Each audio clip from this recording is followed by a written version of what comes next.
My name is Betsy Hall, and I am from the U.S., most recently from Brooklyn, New York. I'm 40 years old, and I've been living in Vienna for the last 2 months. I decided at a fairly early age that I didn't want to have children, although I've always been in long-term relationships. And as other people around me, when I was living in the Midwest in the U.S., were having children, I became more and more of an outsider. And so I thought it was important to come here and talk to you so other women maybe wouldn't feel alone. I've just never felt the urge to have children. I've never had the desire. I thought when I was younger that there might come a time where I did have the desire, and it never came. And then, of course, as I got older, I just realized that there was so much that I wanted to do and a limited amount of time that we get to live. So, so I just stuck with that choice.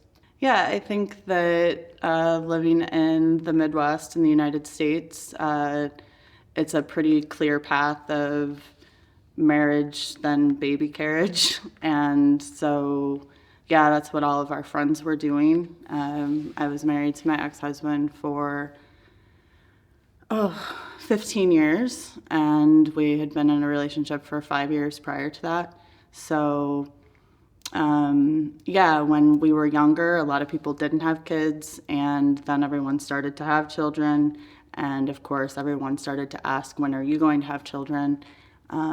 People then started to make assumptions that it wasn't possible for you to have children, and started asking fairly invasive questions. So it was always difficult to explain that it wasn't, something that wasn't possible for me, but something that I was choosing not to do. And I think that a lot of women, particularly at that time, because I'm talking really about 15 to 20 years ago, just didn't see that as a valid option. Of course, still like in the early 2000s, it was like a woman's duty to have children.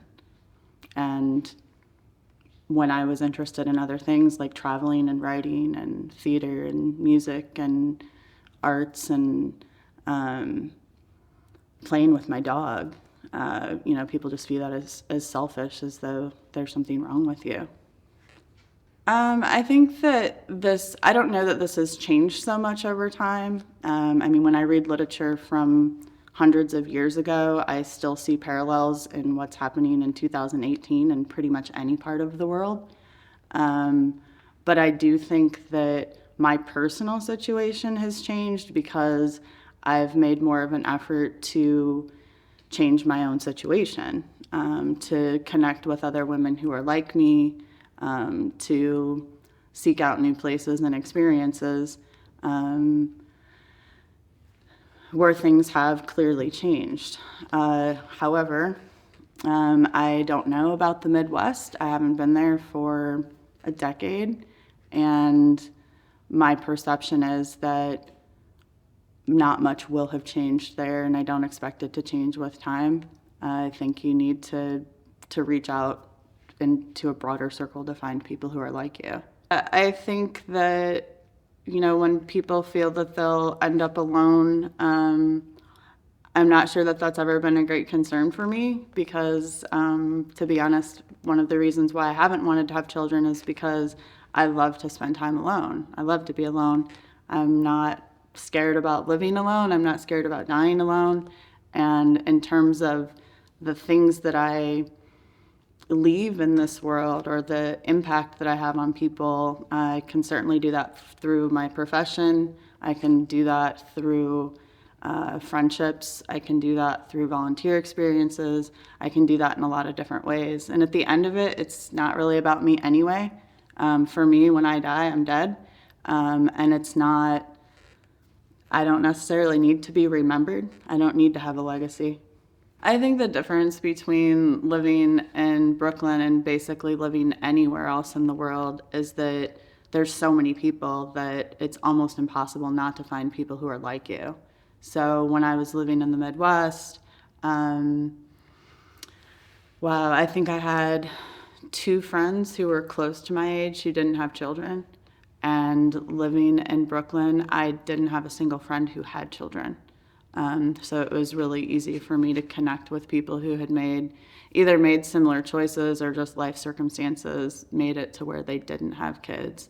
I'm also an academic, so finding people without children within academia is fairly easy to do. So that was always a little bit of it was always a place where I didn't feel alone, I guess, because many of my colleagues didn't have children and actively made a choice not to have children, particularly the older ones who were, coming up in the 70s with feminist waves and that sort of thing. So the university or the academy is it's not representative of what any city is like. So that was always a different place to be.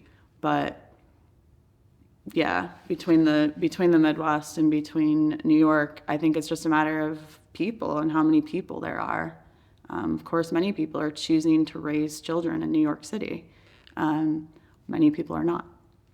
Yeah, so I have worked in the field of composition and rhetoric for the last 16 years as a full-time professor in two mainly different programs, one in the U.S. at a small liberal arts college, one in downtown Brooklyn at a huge urban university. And coming here to Vienna, I am now still an English teacher, but looking maybe to get back into the university, but working with businesses and working with individual students right now. I think that, of course, women in academia have more choices. So that's part of it. But we also have data that shows that women who are more educated have fewer children and often choose to be childless. So, I think both of those things are working with each other, that we see fewer, not just women, but academics in general, that's correlated with education level. Yeah, so the expression that I'm most familiar with in English is child-free by choice. So a lot of times you would actually have to explain that to someone when they ask the question, and sometimes they will ask you like an upfront question of, are you childless or child-free by choice? But to me, I think the two terms have always been synonymous, but it's not anything that I've studied, so I'm not sure. So I just think that it's important for people to realize that it is a choice, that it's not just something that is that is every woman's destiny. And I think that it's an important conversation to have regularly in many different forums. So that was the reason I wanted to take part in this, is just to offer another face and another option of what women can do. I think that for me, because I lived it for close to 20 years in the U.S., it was always an important topic. The moment that I got married, maybe even before I got married, there were already questions of, when is the first grandchild coming? When are we going to have grandchildren? Every time I would go to my in-laws' house, when are we going to have a grandchild? When are you guys going to have kids? And people they never got it, even when you said definitively, we are not having children, this is not something that we want to do. It was always a question. I'm not sure that I've lived here long enough to comment in a very reliable way on how it would be different in Vienna. And I also think it's naturally different because I don't look like I'm childbearing anymore necessarily. But I did have a message from my in-laws that they would be very happy to have a grandchild, which is framed slightly differently than when is the grandchild coming, but I don't know. Yeah, that was. It's usually from family that the questions were coming, and here, but I think it's because I'm 40 also. And because there's language differences, and perhaps there's some kind of, maybe it's taboo, I'm not really sure. People don't ask, like, when are you having kids, or why aren't you having kids? In my family, my mom's sister didn't have children. Um, I guess I've never really known if it was a conscious choice or if it was because she couldn't. Um, so I'm not really sure. My father's brother also didn't have children. Um, Again, not really sure if it was a conscious choice or if it was because he couldn't, but there was definitely, I guess, some kind of precedent for a life without having children. My brother has also made a conscious choice not to have children. My sister, on the other hand, has 5 children. So, um, yeah, there's definitely some precedent in my family.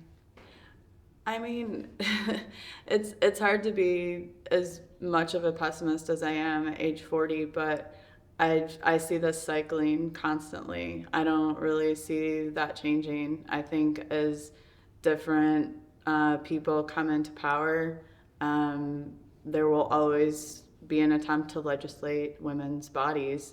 The forms of control over women's bodies have changed over the centuries, but there's always been some kind of political control mechanism in place. Of course, it's really frustrating. I attended the Women's March in New York City. Um, you see plenty of women who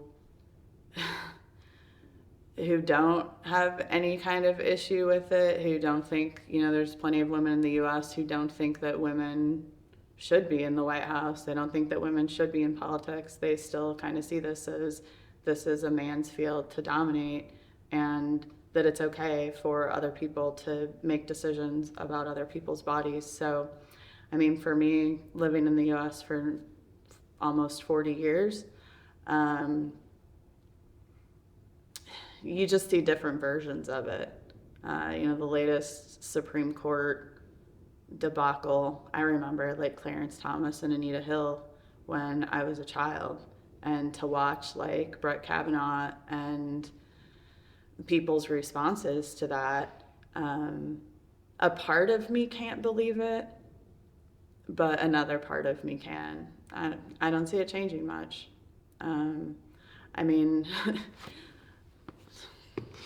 it might change in cycles, but I don't see it changing much. I do think that it's interesting in Europe that people have, at least what I know, have less of a desire to legislate abortion, that it's okay for people to have whatever their beliefs are. If they're Catholic, oh my God, I'm talking like an Austrian, a Catholic,